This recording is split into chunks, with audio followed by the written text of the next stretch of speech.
saat ini sedang ramai-ramainya perdukunan. Seorang yang ahli sulap membongkar trik-trik perdukunan, padahal hal itu adalah sesuatu hal yang membuat orang lain mendapatkan kerugian yang luar biasa. Maka perlu kita pahami bersama, taghut di sini juga termasuk adalah mereka-mereka yang berada di profesi perdukunan.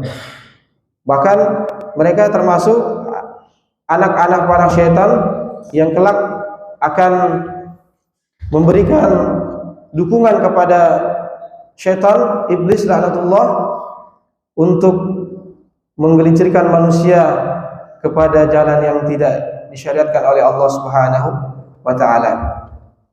Kita ketahui bersama yang lagi viral ada namanya pesulap merah. Pesulap merah membongkar trik-trik perdukunan. Maka apakah yang beliau lakukan sudah benar dengan berbagai macam berita yang telah beliau sampaikan, ataukah ternyata beliau juga salah dan yang lain pun tentunya salah? Maka dalam hal ini kita melihat bahwa apa yang dilakukan merupakan bentuk daripada dakwah. Tetapi profesi juga yang dia lakukan termasuk profesi yang tidak dibenarkan dalam syariat. Artinya, walaupun dia menyampaikan sesuatu hal yang benar, tetapi ketika dia tidak meninggalkan profesinya, maka hal itu juga menjadi kesalahan bagi dirinya. Apalagi orang-orang yang jelas menjadi dukun, lalu kemudian menipu orang-orang lain dengan trik-trik sulap yang dia lakukan, maka dia termasuk orang-orang yang mendapatkan laknat dari Allah Subhanahu wa taala. Sebagaimana firman Allah Subhanahu wa taala, "Wa may yusyrik billah faqad harrama 'alaihi jannah wa ma'wahu an-nar." Barang siapa yang melakukan kesyirikan kepada Allah Subhanahu wa taala, maka sungguh diharamkan bagi dia untuk masuk ke dalam surganya Allah Subhanahu wa taala, maka pasti tempat kembalinya adalah nerakanya Allah Subhanahu wa taala. Dan orang-orang yang melakukan kesyirikan, walaupun begitu banyak amal yang telah dia lakukan dalam kehidupannya, tetapi ternyata di akhir hayatnya dia melakukan kesyirikan, menyekutukan Allah Subhanahu wa taala, maka semua amalnya akan dihapus konstan oleh Allah Subhanahu wa taala.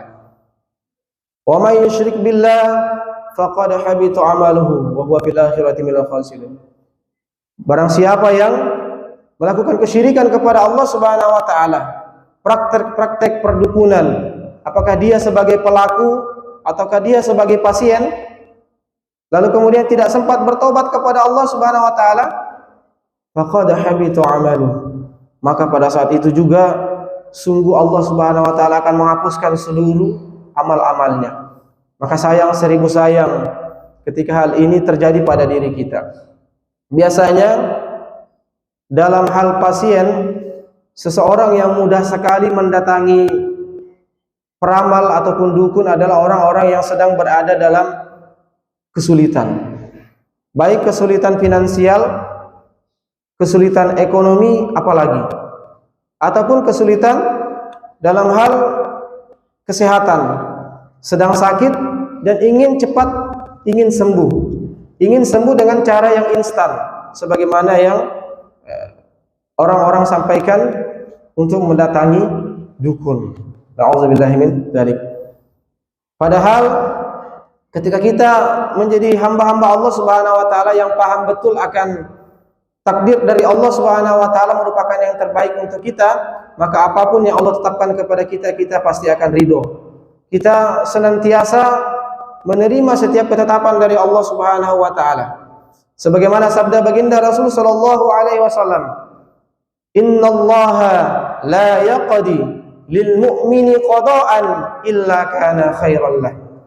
Sesungguhnya Allah Subhanahu wa taala tidak akan menetapkan sebuah ketetapan takdir lil mu'min kepada orang-orang yang mukmin.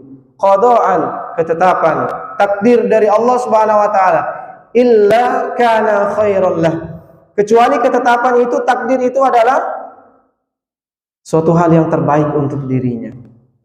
Yakinlah akan janji Allah Subhanahu wa taala. Tapi perlu digarisbawahi, ada syarat yang harus kita penuhi untuk mendapatkan ketetapan yang terbaik yang Allah berikan kepada kita. Di hadis ini disebutkan lil mu'min, kepada orang-orang yang mukmin. Siapa mereka yang mukmin? Mereka adalah orang-orang yang telah bersyahadat, melaksanakan rukun Islam yang pertama dengan baik, lalu kemudian rukun Islamnya dengan syahadatnya dilengkapi dengan melaksanakan perintah Allah Subhanahu wa taala, salat, zakat, haji dan lain sebagainya. Mereka termasuk orang-orang yang mukmin. Tidak disebutkan lil muslim. Karena kalau disebutkan lil muslim, maka orang-orang yang telah bersyahadat termasuk di dalamnya, walaupun tidak melaksanakan perintah Allah Subhanahu wa taala. Tetapi ada kriteria khusus bagi orang-orang yang mendapatkan kemuliaan dari Allah Subhanahu wa taala, bahwa setiap yang Allah turunkan kepadanya adalah yang terbaik untuknya, untuk menguji keimanannya, untuk meninggikan derajatnya di sisi Allah Subhanahu wa taala.